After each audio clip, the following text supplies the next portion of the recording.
Hello friends, welcome to our channel Rajshri দিনটা বাড়ি channel. তাদের সকলকে স্বাগত জানাই।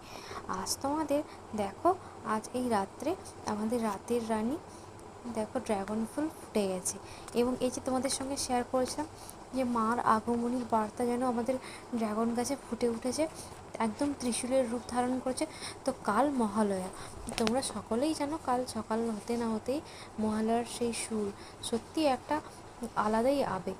তো তার আগের দিন রাতে দেখো আজ রাতেই ফুটে গেছে ওই তিনটি ফুল, মায়ের আশার আভাস যেটা বলেছিলাম। দেখো কত সুন্দরভাবে ফুটে গেছে।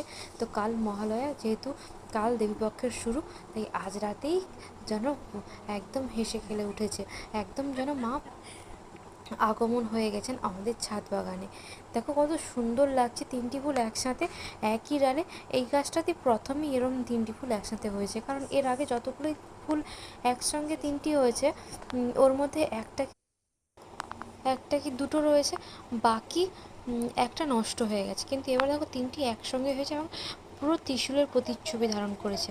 তো দেখো তার পাশেই একটা কত সুন্দর একটা কুঁড়ি রয়েছে দেখালাম। এবং ফুলগুলো দেখো, বৃষ্টি যেহেতু আজ প্রচুরই বৃষ্টি হয়েছে, তোমাদের ওদিকে হয়েছে কিনা আমি বলতে পারবো না, তো তোমরা কমেন্ট করে কাদের কাদের বাড়ি থেকে বৃষ্টি হয়েছে। তো দেখো বৃষ্টির কারণে ফুলগুলো ভেজা ভেজা রয়েছে, কত সুন্দর লাগছে। এবং আগের ভিডিওতে মারিয়াম দিদি ভাই কমেন্ট করেছিল, তো তাকে তোমাকে অসংখ্য ধন্যবাদ আমার ভিডিওতে কমেন্ট করার জন্য। এভাবেই পাশে থাকবে এবং সবাই ভালো থাকবে। সবাইকে আগাম মহালয়ার শুভেচ্ছা।